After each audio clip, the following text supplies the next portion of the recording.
Conversations on Asthma, a short story. So, Mr. Dubois, how are you? Very well, thanks. Good. Has your asthma been okay then? My what? Your asthma, Mr. Dubois. It says here you have asthma. No, it's been fine. Any symptoms to complain about? As in feeling tight in the chest? No, I think I'm fine. I mean, I do get that from time to time, the usual. And you are taking your inhaler? My what?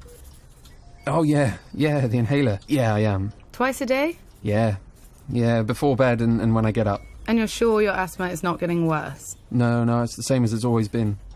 Okay. I'll give you another prescription for your inhaler. Do let us know if anything worsens. Will do. Thank you, Doctor. Goodbye. I've had asthma my entire life.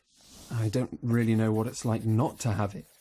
You don't even think to tell the doctor about it, because it's been like that, well, always, and I really don't want to waste her time. I suppose I just know what to do and what not to do, so that I don't end up having an attack. I've just got used to it.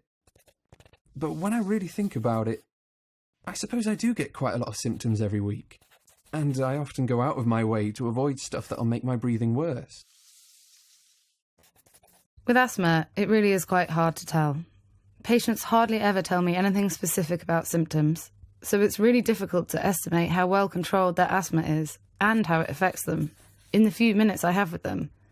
I can't even tell with any certainty if they're definitely taking their inhaler as instructed. It's the same old story all over again. If only they were more open about how their asthma affects them. Now,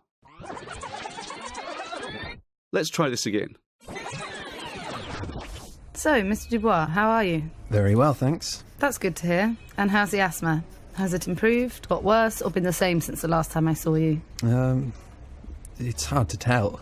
Okay. Maybe you could tell me how many times you felt short of breath in the past, say, 4 weeks? Maybe 4 times? Once a week, I guess. And how many times did you use your reliever inhaler to help you feel better? It varied.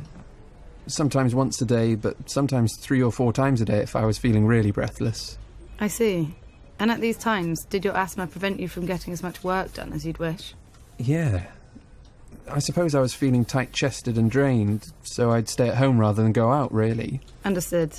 And can you tell me how many times in the past month you've been woken up by wheezing or shortness of breath or any other breathing discomfort? Yeah. I wake up at least a couple of times a week, actually, when I think about it. And you're taking your inhaler every day?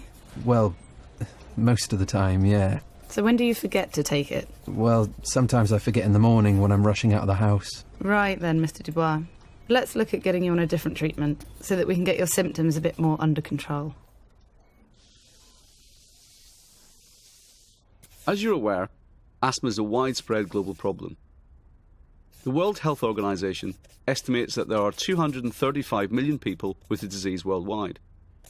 Importantly, a lot of them are experiencing symptoms despite being on regular medication. The majority of people with GINA-defined, uncontrolled asthma reported at least one night of disturbed sleep in the last week.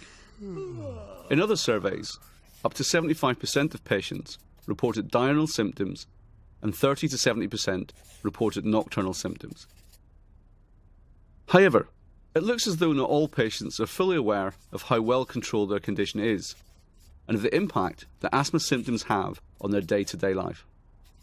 It's been shown that although 8 out of 10 people with asthma consider their disease to be well controlled, in reality, almost half of them had taken oral corticosteroids in the past 12 months, and almost a quarter had attended a hospital emergency department because of their asthma.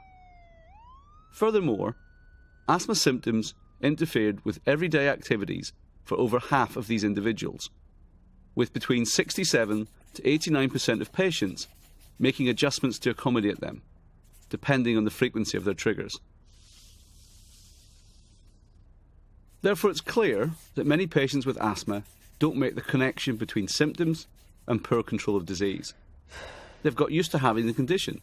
They've learned to live with the symptoms.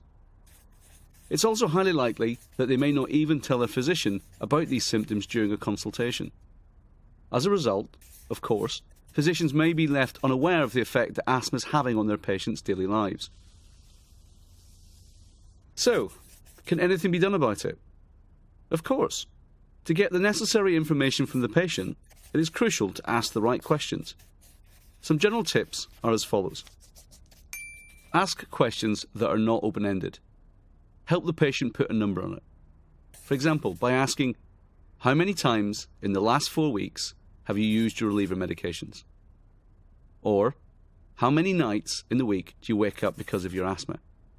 This is the style of the questions used in the asthma control test.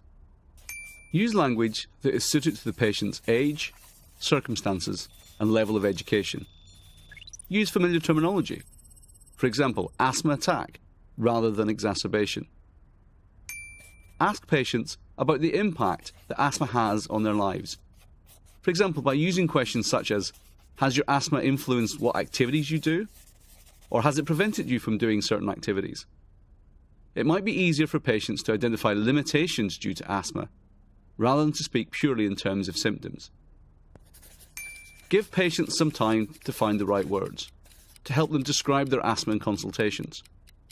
Many patients can find it difficult to articulate their personal experiences, and they may be reluctant to take up your valuable time. Invite your patients to develop a personalised approach to addressing and communicating their symptoms. The My Asthma app is a good tool to help them keep track of their symptoms every day. Finally, try to involve the patient in the decision-making process, especially when considering treatment escalation or alteration.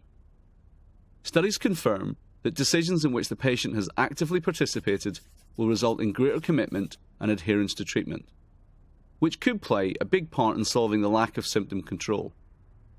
For example, try to ensure that the patient's own treatment preferences are acknowledged when treatment choices and goals are set. We are all pressed for time during appointments, and it can be very hard to get to the bottom of the problem in the limited time we have with the patient. However, making sure to identify the impact of symptoms, treatment objectives, and the priority for each patient is time well spent and can deliver improved disease management and enhanced personal well-being. Ultimately, this could mean improved asthma control, helping patients to make fewer adjustments and to live more active lives.